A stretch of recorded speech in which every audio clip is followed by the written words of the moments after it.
Albert B. Fall, from Wikipedia, the free online encyclopedia at wikipedia.org.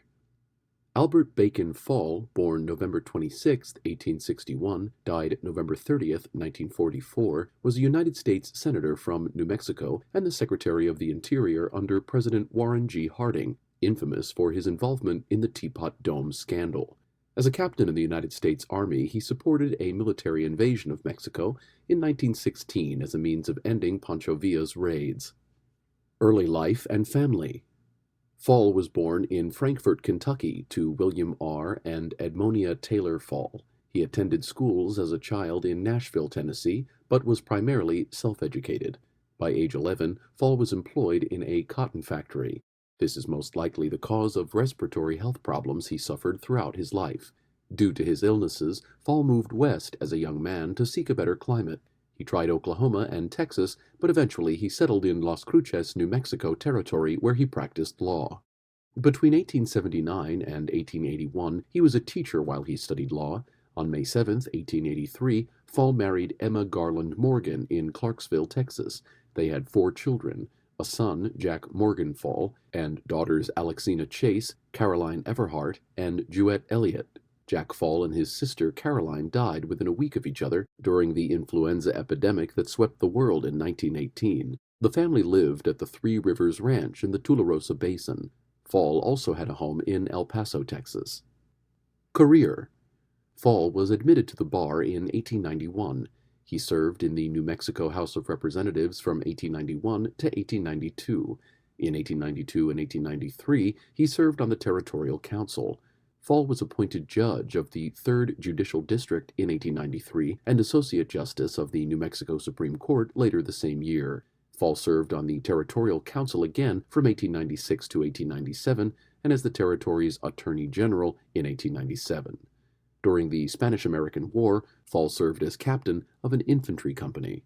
He again served on the Territorial Council from 1902 to 1904. He served as Attorney General again in 1907. In 1910, he was a delegate to the territory's Constitutional Convention. Albert Jennings Fountain murder case. Fall and his neighbor Oliver M. Lee were landowners in the area and were rivals to attorney Albert Jennings Fountain. Fall's association with Lee seems to have begun when Fall helped Lee in a criminal case. Lee, known for dispensing violence and terrorizing his enemies, employed Billy McNew and Jim Gilliland, both known as gunmen. Lee repeatedly rustled cattle from other ranches in the area, altering the brands to resemble his own. Fall's legal services ensured Lee and his men stayed free from criminal conviction. However, when Lee and his gunmen were arrested, Fall came to the legal rescue. Fall disliked Fountain, who showed little fear of the Fall-Lee faction, and challenged them openly in the courts and political arena. On February 1, 1896, Fountain and his 8-year-old son Henry disappeared near the White Sands on the way from Fall's Three Rivers Ranch north of Tularosa to their home in Mesilla. Fall successfully defended the men accused of the murder, Oliver Lee, Jim Gilliland, and Billy McNew, at a trial in Hillsborough. Evidence at the trial suggested Lee was involved in Fountain's murder and disappearance, but investigators had to deal with a corrupt court system and Fall's legal skill. The bodies of Fountain and his son and their horse were never found, which hampered the prosecution.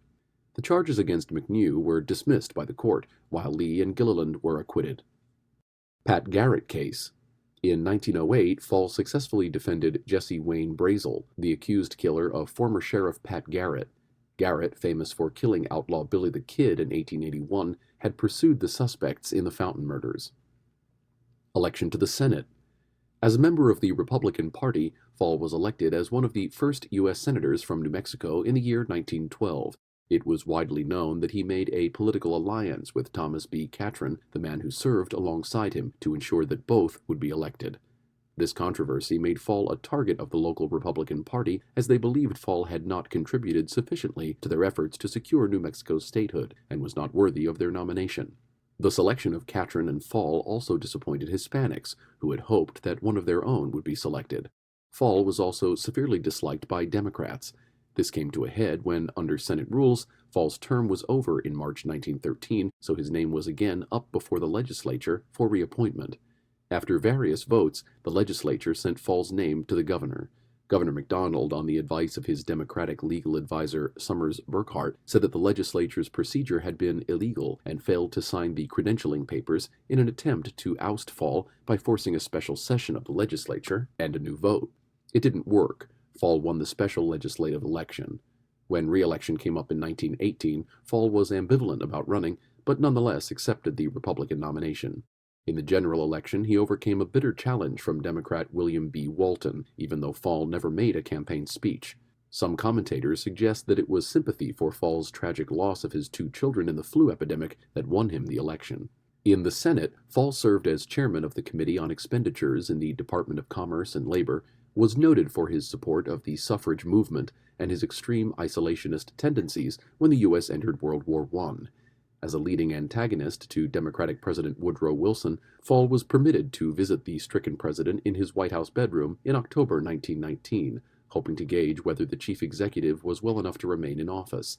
"I have been praying for you, sir," Fall sought to offer sincerely. "Which way, Senator?" Wilson replied, drawing laughter from his rival. After Catron retired following the 1916 congressional elections, Fall lost his only local political ally. However, while in the Senate, he had become close friends with the people who would later make up the infamous Ohio Gang, which secured him a cabinet position in March 1921. While local politicians opposed him, his popularity with the residents of New Mexico was reportedly very high. Teapot Dome Scandal. Fall was appointed to the position of Secretary of the Interior by President Warren G. Harding in March 1921. Soon after his appointment, Harding convinced Edwin Denby, the Secretary of the Navy, that Fall's department should take over responsibility for the naval reserves at Elk Hills, California, Buena Vista, California, and Teapot Dome, Wyoming. This last setting became the namesake of the scandal to erupt in April 1922, when the Wall Street Journal reported that Secretary Fall had decided that 2 of his friends, oilmen Harry F. Sinclair, Mammoth Oil Corporation, and Edward L. Doheny, Pan American Petroleum and Transport Company, should be given leases to drill in parts of these naval reserves without open bidding. His acceptance of bribes for the leases resulted in the Teapot Dome scandal. During congressional hearings concerning the scandal in 1924, he explained the concept of oil field drainage with a remark that was later adapted as a line of dialogue in the 2007 film There Will Be Blood. Quote, "Sir, if you have a milkshake and I have a milkshake and my straw reaches across the room, I'll end up drinking your milkshake." End quote. The investigation found Fall guilty of conspiracy and bribery, $385,000 having been paid to him by Edward L. Doheny. Fall was jailed for 1 year as a result, the first former cabinet officer sentenced to prison as a result of misconduct in office. Doheny was not only acquitted on the charge of bribing Fall, but Doheny's corporation foreclosed on Fall's home in Tularosa Basin, New Mexico, because of unpaid loans, which turned out to be that same bribe. Harry Sinclair was fined and served 6 months for contempt of court. Albert Fall died on November 30th, 1944, after a long illness in El Paso, Texas. He was buried in Evergreen Cemetery in El Paso. See also Little Green House on K Street and Teapot Dome Scandal. This audio was recorded on July 11th, 2019.